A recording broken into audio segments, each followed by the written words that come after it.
on va aborder quelques expositions des collections, en commençant par la première en 2005. Mais avant ça, ce que je voulais évoquer, c'est l'idée que on le comprend, chacune étant thématisée, on l'a évoqué, avec son titre. Il y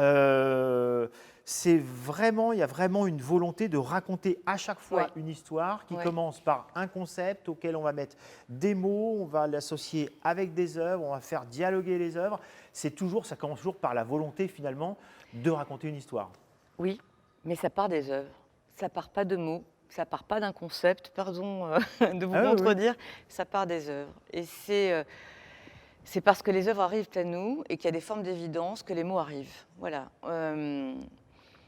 On n'est pas du tout dans la démarche de certains curateurs, commissaires d'exposition, à démontrer quelque chose. Voilà.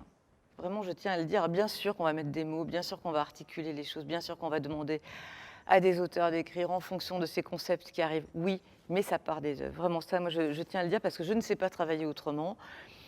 Voilà. J'aime à dire qu'on n'a pas d'idées toutes faites, qu'on n'a pas tellement d'idées. C'est les œuvres qui nous les amènent, voire les artistes.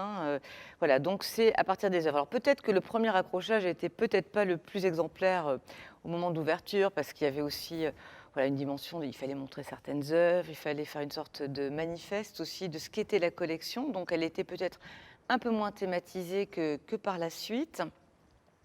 Mais c'est vrai qu'on voulait absolument montrer certaines œuvres qui avaient aussi un pouvoir d'évocation de notre relation au public et qui rendaient au public la responsabilité de faire apparaître les œuvres.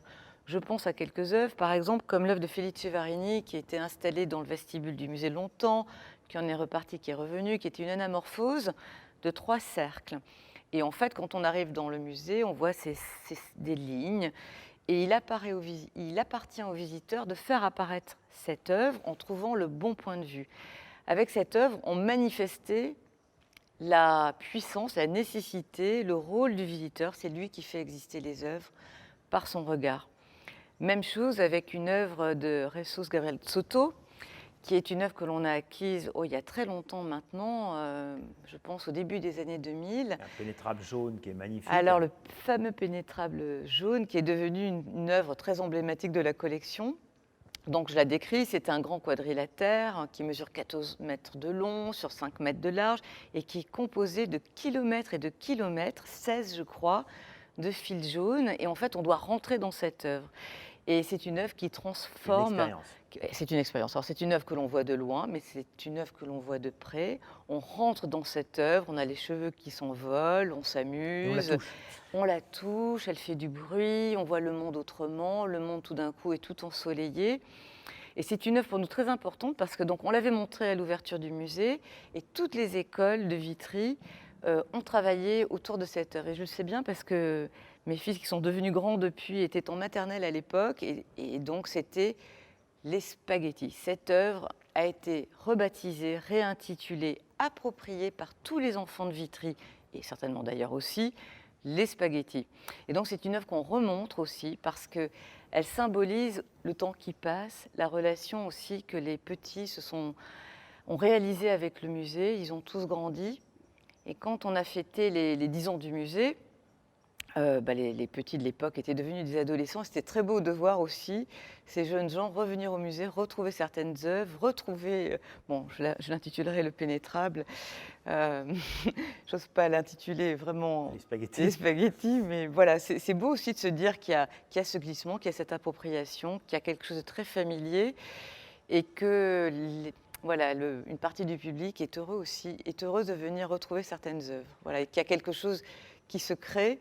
Et ça, il n'y a que le temps qui permette de le vérifier. C'est pour ça que c'est important aussi de rester dans un lieu et de mesurer aussi le temps qui passe et ce que le temps fabrique. Alors, c'est peut-être pas à l'échelle de milliers de personnes, hein, mais avec certains. Ça fait partie des œuvres que je pense que vous avez prêtées quelques fois, qu'on reconnaît au premier coup d'œil.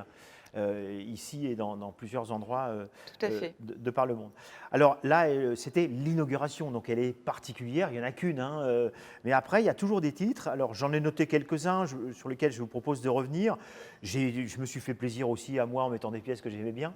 Vous avez tout à l'heure cité Alain Bublex, moi c'est un artiste que je suis déjà depuis un petit moment, avec Dinner Time, qui est une photographie typique liée à Archigramme ou à sa vision d'un monde augmenté, qui est une très très belle photographie. Et là, c'est 2008 et le titre de l'exposition, c'est « Je reviendrai ». Voilà, donc tout à fait. Nous avions invité Alain Bublex, qui nous avait accompagnés dès le début, à intervenir dans cette exposition « Je reviendrai » qui traitait de l'exil, du départ, peut-être sans retour ou avec un retour espéré, dans une sorte d'hommage aussi à la population qui est composée de gens qui viennent d'ailleurs et qui peut-être ne savent pas toujours s'ils pourront revenir. C'est juste un mot peut-être sur la population ou la population qui constitue Vitry. Je vous en dis un petit mot, vous voulez? Bien sûr. En fait, ici, c'est une population à l'origine très ouvrière, puisqu'il y avait beaucoup d'usines sur les bords de Seine. Ça a été le territoire de départ de nombreuses révolutions, dont la Commune. Et puis après, c'est un territoire qui a accueilli des populations très diversifiées, beaucoup de gens dans les années 40-50 qui venaient d'Europe du Sud. Moi, je vis dans le quartier portugais, par exemple. Et puis ensuite, des gens qui sont venus d'Afrique et d'Afrique du Nord.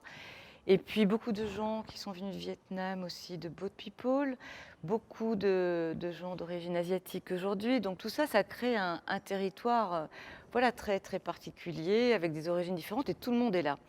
Et donc je parlais d'Alain Bublex parce que donc on l'a invité dans le cadre de cet accrochage, mais on l'avait invité avant pour nous aider aussi à imaginer le chantier du musée. Et Alain Bublex, dans le fond, c'est de lui qu'est venue l'idée de monter des expositions dans un Algeco, parce que vous le disiez, Dominique, c'est quelqu'un qui réfléchit beaucoup le monde en mutation autour de ces architectes d'Archigramme, dont Peter Cook, qui ont imaginé des architectures modulables pour suivre l'évolution d'une famille, d'une société. Et donc, Alain nous a amené beaucoup d'idées. Il est intervenu dans « Je reviendrai », dans une sorte de carte blanche qui a été une façon pour lui de rejouer et d'entrer en résonance avec cet accrochage. Moi, j'aimais bien cette idée qu'il y a les expositions temporaires d'un côté, il y a la collection, même si elle est montrée de façon temporaire, mais qu'on peut rejouer encore plus du temporaire par des cartes blanches en invitant un artiste qui vient voilà, dialoguer avec des œuvres déjà présentes, mettre en lumière, replacer dans l'obscurité, ce qui avait été un peu le cas d'Alain Bublex. Voilà. Et il nous a beaucoup accompagnés dans cette idée de lire le territoire, de comprendre ce territoire, notre territoire en grande mutation. Alors, autre exposition, 2010, Nevermore, c'est le titre de la collection de cette année-là.